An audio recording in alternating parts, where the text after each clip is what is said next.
Absolutely. All right. Third facet, government policies and initiatives. So I know you were a member of the Gov Guam Chartered Commission on the development of Guam as a transshipment hub. Can you speak to that use case and the value add behind this? Um,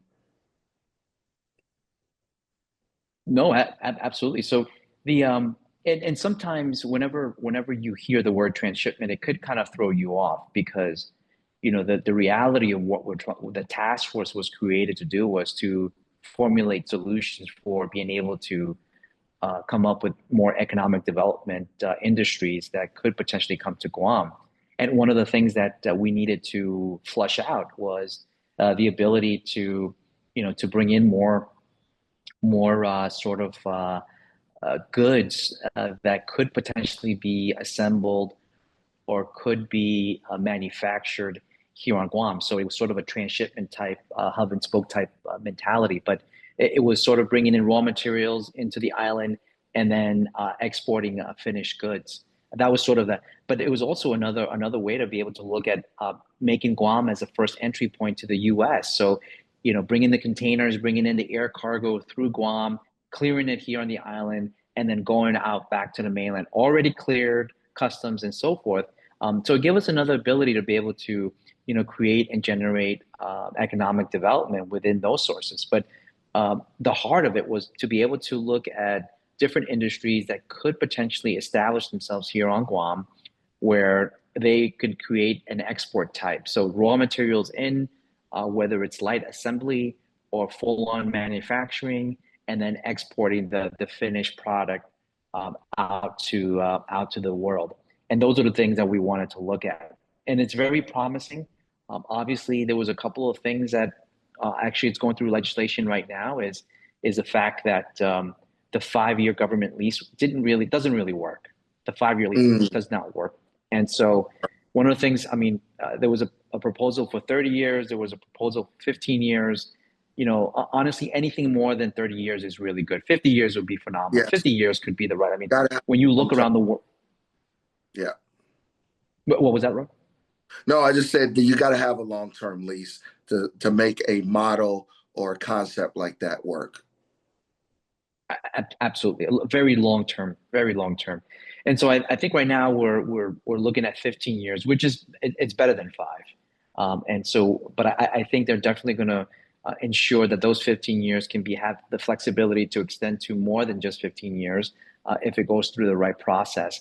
But those are the things. Those were some of the limitations that we had when it came to rules and regulations. Was the fact that it was only 5 years. Also, the fact that is the way that we're structured from a customs perspective. We have a Guam customs and not CBP. That was another point of concern. But those things can be fleshed out. We can work through those things. But I truly feel that, again, when we say that Guam is the closest American land to Asia, we need to treat it that way because we hold so much value. And if you want to look at it now, it's even beyond that because of what's happened with the tariffs. I mean, we should be all over it right now. Yes, We should be inviting all these companies to come out and look at Guam and being able to work through the tariff issues with making light manufacturing or making Guam the first entry point, the most useful way of the way we sit as a territory. So that to me is very important. absolutely. I tell you, Charlie, you're always a wealth of information and insights. And I tell you, today's conversation was absolutely wonderful, as I knew it would be. So thank you so much for helping kick off the inaugural Innovate Guam podcast. This has really been awesome, and I really appreciate you sharing your insights with us. No, absolutely. And I definitely, as always, I also need, we also need to make sure that we always put a plug in for our veterans, right? So Yes. we need to make sure that the skill sets that that they bring to the table it's unbelievable. And so we need to make sure that we never forget about that, because that's another workforce development that we can really tap into, that are ready and very disciplined and ready to go. And so we should never forget and always put attention to making sure that we're supporting all our veterans as well here, and we're bringing back all those veterans back. Let's bring them back here. But again, it goes back to what you and I were just saying is we need to have something for them. We need to have the vision. We need to have that 5, 10, 15, 20-year plan of how Guam is going to look like. And that is very important. If we can really put that vision out there on how we're going to look like in 15, 20, 25 years, then it's going to make a huge difference, because then people see the roadmap. People see exactly why we are doing the things we're doing, why we're standing up an engineering school at the University of Guam, why we're developing these programs at GCC, why we're having all these other programs with the Trades Academy.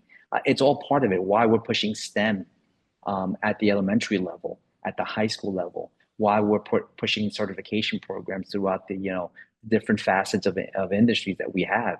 It's all part of a bigger picture. We just need to make sure that we paint that picture so that people can actually see exactly what it's going to look like. Absolutely. And I apologize. I should have added veteran to that long list of accolades.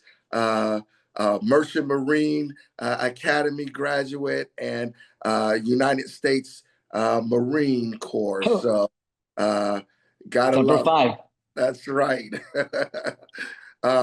So with that, again, thank you so much, Charlie, for being a part of today's conversation. To my audience, I hope you learned something today. Please watch for the Innovate Guam podcast weekly. Follow me on Instagram, Facebook, LinkedIn, YouTube, TikTok, and all your favorite social media platforms. And please read my Innovate column at guampdn.com the first and third Fridays of the month. Until then, see you next time. And remember, no matter whether you're at work, at home, or at play, always innovate.